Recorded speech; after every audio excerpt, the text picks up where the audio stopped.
दोस्तों, एक बहुत नया और अजीब किस्सा लेके मैं आज वीरवार के दिन आपके सामने हाजिर हूँ। ये किस्सा आपको सुना सुनाया तो लगेगा, लेकिन इसकी जो शुरुआत हुई हमारे समाज में और ख़ास तौर पे बड़े शहरों में, वो कैसे हुई, इसका बहुत इंटरेस्टिंग इतिहास है। डांस बार कल्चर आपने सुना होगा। और ये डांस बार जो हैं, ये क्राइम से जुड़ा हुआ एक बहुत अहम एक प्रोफेशन है। इसमें बहुत सारा असर, सूख, पैसा, इन्फ्लुएंस, मनी पावर और एंटरटेनमेंट के साथ जुड़ी और बहुत सी ऐसी कहानियां हैं जो शायद बहुत से लोग बारीकी से नहीं जानते। कहते हैं कि जो जितने भी पोर्ट सिटी हैं दुनिया भर में कहीं भी हों, पोर्ट सिटी जो हैं वो तीन चीज़ों के लिए मशहूर गिने जाते हैं हर जगह पे। पहला तो होता है पोर्ट सिटी जो है वहाँ पे प्रोस्टिट्यूशन ये बहुत लाजमी होती है। उसके बाद ऑर्गेनाइज क्राइम पोर्ट सिटीज़ में होता है। और तीसरा है जो वो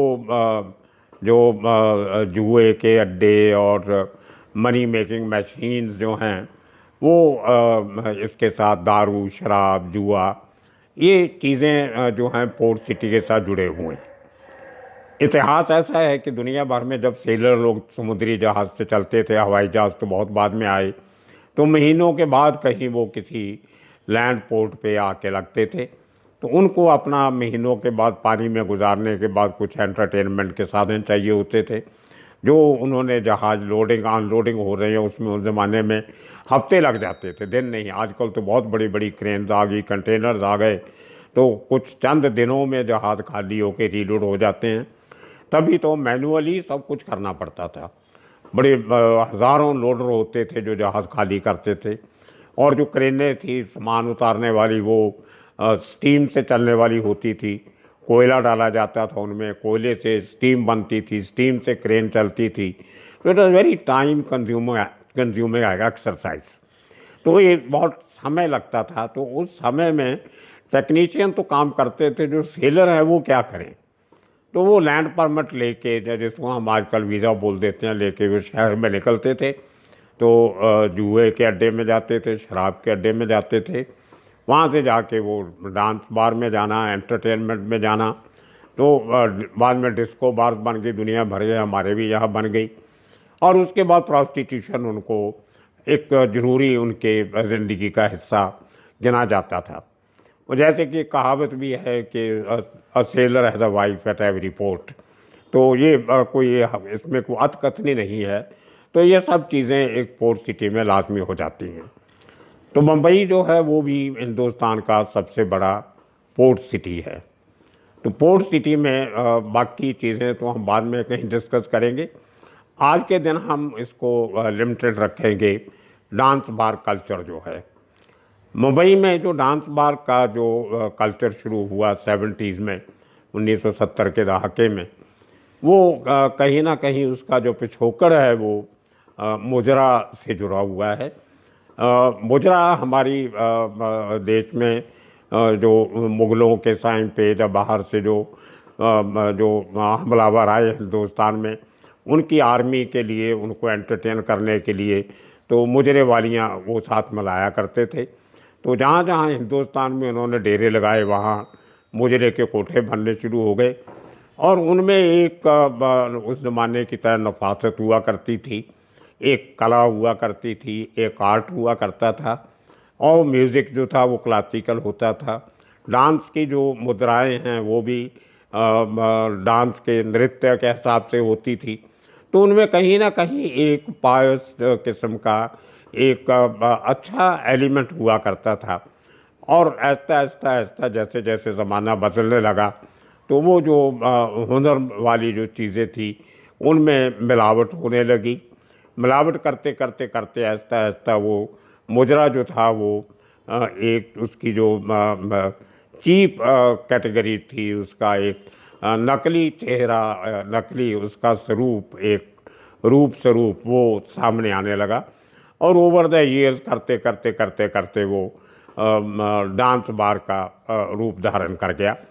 तो ये डांस बार जो हैं ये इनका एक लाइसेंस मुंबई में दिया जाता है और डांस बार के साथ काफ़ी शर्तें रखी जाती हैं कि कोई आदमी डांसिंग गर्ल्स के पास नज़दीक नहीं जाएगा, इतने फुट की दूरी होनी चाहिए, तो वगैरह वगैरह वगैरह। तो उसकी टाइम लिमिट भी होती हैं कि वो रात के टाइम पे चलेगी, क्योंकि दिन में अड़ोसियों पड़ोसियों को या उस एरिया में रहने वाले लोगों को कोई तकलीफ़ ना हो।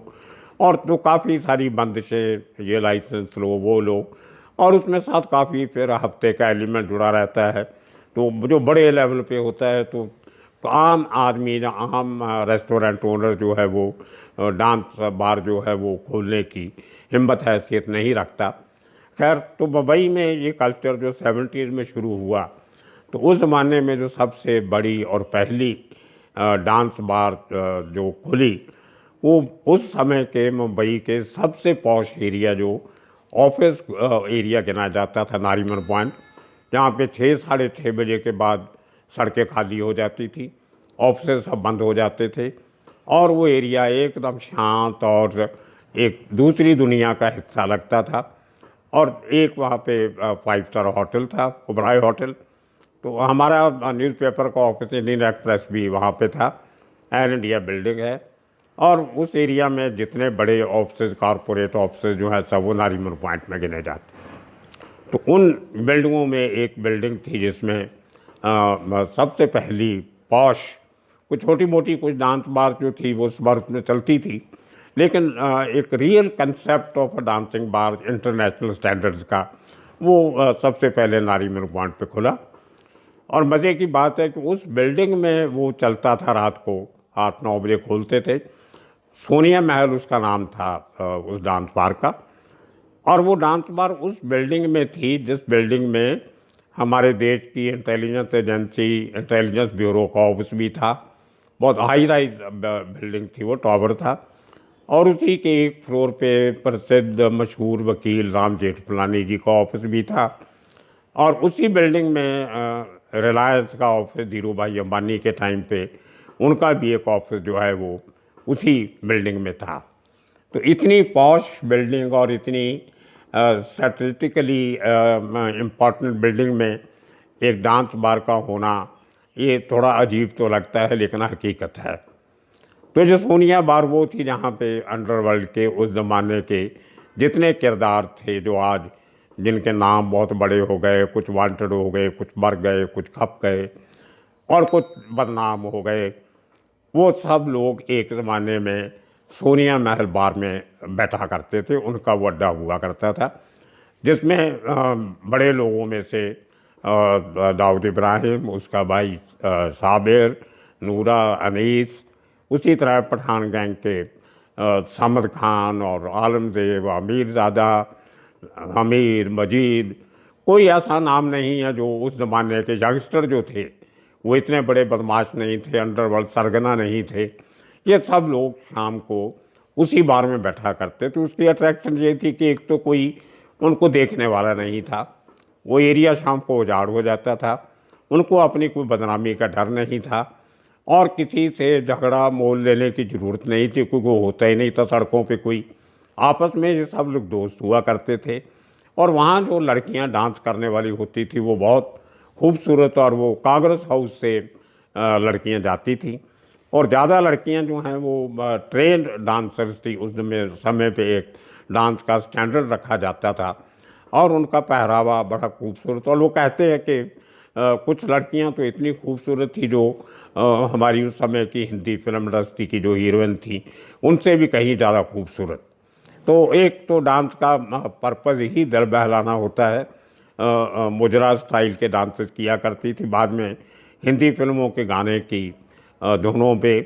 और आपको याद होगा जिन लोगों ने वो ज़माना देखा है, शायद ही कोई ऐसी हिंदी फिल्म बनती होगी उन दिनों में जिसमें मुजरे का सीन ना हो या डांस ना हो या क्लासिकल डांस का या सिंगिंग का कोई सीन या उसका प्रचलन ना हो।